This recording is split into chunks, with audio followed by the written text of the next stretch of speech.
Welcome to Akarias Podcast. So today we're going to talk about the mental health issue in Indonesia. Kenapa sih kita mau bahas ini? Jadi pembahasan mental health ini tuh lagi nge-hype banget ya di kalangan Gen Z gitu kan. Sekarang tuh apa-apa dikaitnya sama gampang-gampang mental health gitu ya. Jadinya kesadaran tentang mental health ini sekarang lagi pengen naik-naikin gitu ya. Misalnya nih kayak promosi kesehatan, kebanyakan kan kita yang tahu tuh promosi kesehatan tentang secara umum aja kan, buat mental health ini masih jarang gitu. Nah, jadi penanganan kesehatan di Indonesia ini masih banyak banget ya yang harus diperbaiki gitu. Salah satunya tuh ada nih pencabutan Undang-Undang Nomor 18 Tahun 2014 ini tentang kesehatan jiwa. Dan sekarang tuh malah jadi disatuin gitu teh undang-undangnya sama kesehatan Nomor 17 Tahun 2023. Sebenarnya agak maksa banget ya. Jadi kan Undang-Undang Nomor 18 Tahun 2014 ini kan full tentang kesehatan jiwa. Nah, aslinya itu ada 91 pasal. Dan ternyata setelah dilebur ke Undang-Undang Kesehatan Nomor 17 Tahun 2023 ini malah jadi cuma 12 pasal. Kan kayak jauh banget ya, apa bikinnya? Masa sih? Diringkasnya tuh apa ya? Itu dari 91 jadi 12 gitu. Terus jadinya sejauh ini penanganan kesehatan mental melalui kebijakan di Indonesia itu belum terlaksana secara baik gitu kan, khususnya di daerah yang terpencil. Sebenarnya ada sih pemerintah daerah gitu yang udah nerbitin kebijakan ini, ada juga yang udah dijalanin, tapi ada juga nih yang belum nunjukin progresnya sama sekali gitu. Nah, tadi kan itu tentang kebijakan ya, itu aja udah kurang banget lah sebenarnya. Nah, catatan lain yang perlu diperhatiin ini sebenarnya udah jadi catatan yang mendasar ya, karena kan kita tahu kalau di Indonesia itu kurangnya tenaga kesehatan itu udah jadi hal yang dasar banget gitu.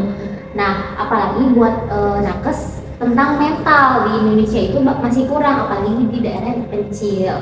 Nah, ada nih data nunjukin per Oktober 2023 itu menurut Ikatan Psikologi Klinis Indonesia, psikologi klinis yang aktif itu ada 2.917 orang. Jadi satu psikologi klinis ini harus ngelayanin 90.000 orang. Wow, banyak banget nggak sih? Gimana cara Ya kan, makanya satu orang, satu psikologi klinis loh.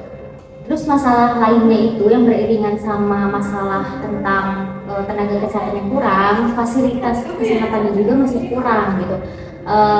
Karena fasilitasnya kurang juga, berarti kualitas barang yang nyampe ke daerah itu masih kurang dan emang susah gitu. Masih ada provinsi yang belum punya RSJ. Terus meskipun di rumah sakit, sekarang rumah sakit udah banyak ya. Nah, di rumah sakitnya itu ada beberapa tempat juga yang poli tentang mentalnya atau layanan kesehatan mentalnya itu belum ada ya. Nah, karena keterbatasan itu tuh obat kesehatan mental juga sering banget nih habis, karena kan distribusinya susah ya. Terus misal ada nih data juga nih, sebanyak 52,1% penderita skizofrenia ini tuh nggak rutin gitu minum obat. Jadi kayak gimana mereka mau sembuh ya kalau obatnya nggak diminum? Ya karena obatnya susah nyampainya gitu kan. Nah, ditambah lagi yang bikin greget ya, ini aku baca deh ya kemarin, kalau ternyata anggaran kesehatan mental di Indonesia itu cuma ngambil 1% dari total semua anggaran kesehatan. Kayak, nah kita juga tahu ya sekarang nambah lagi nih masalah efisiensi dari berbagai bidang. Contohnya efisiensi anggaran kesehatan dan pendidikan. Padahal kan itu tuh kayak dua hal yang penting banget gitu ya. Tapi kayak dari yang udah kecil nih masa sih makin kecil gitu.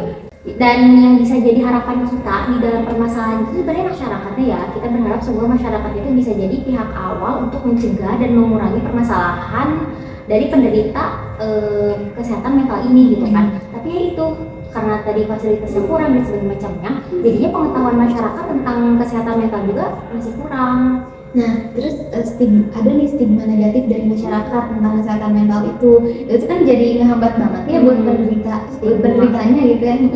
Nah, terus penderitanya juga kayak jadi sungkan gitu buat nyari pertolongan karena mereka takut tanggapan orang-orang tuh sangat negatif gitu. Tanggapan orang-orang tuh kayak, ya apa sih dia mah gila gitu. Padahal harusnya kan mereka tuh harusnya dibantu gitu ya.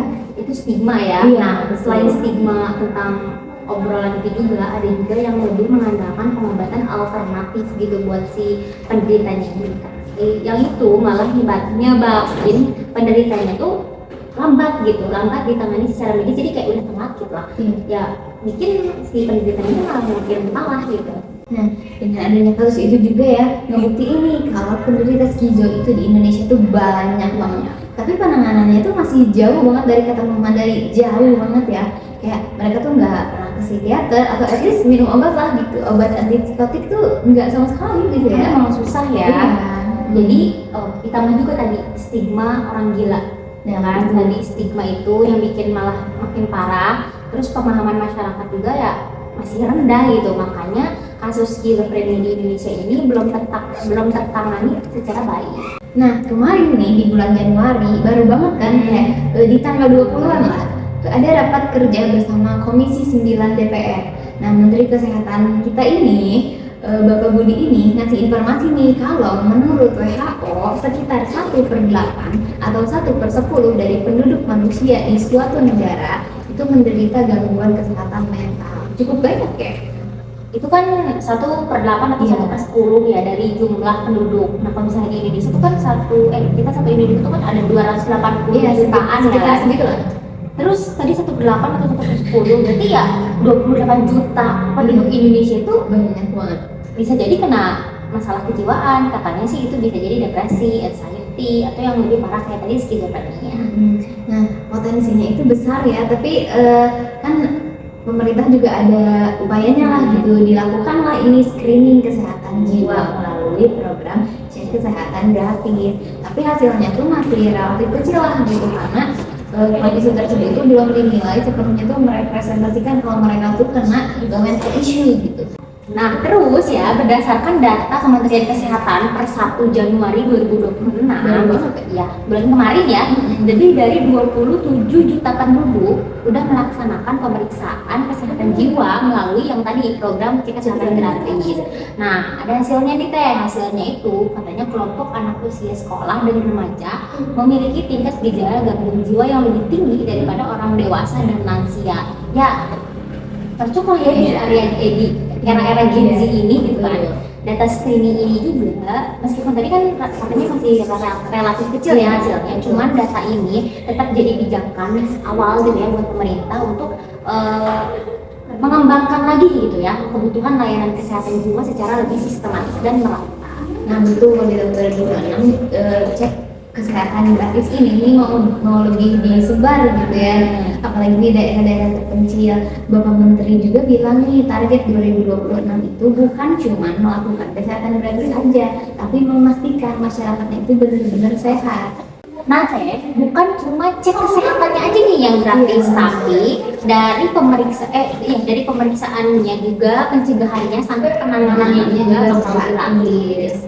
Semoga terlaksana ya, karena siapa yang nggak mau gratis gitu kan, karena kan kalau cek kesehatan itu mahal ya. Iya, nah selain dari pemerintahnya juga semoga banget nih ya kesadaran dari masyarakat kitanya juga harus lebih meningkat gitu ya, lebih aware. Karena kan ini udah gratis gitu, harusnya mereka ya mau aja nggak sih buat dicek.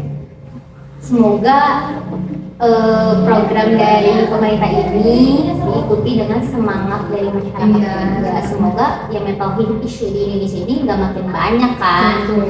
Kayaknya udah deh teh pembahasan kita ya tentang mental health gitu ya. Iya, semoga yang nonton juga lebih aware ya guys tentang mental issue ini, harus ngerti juga bahaya sama dampaknya. Begitu segini aja ya dari kita. Bye.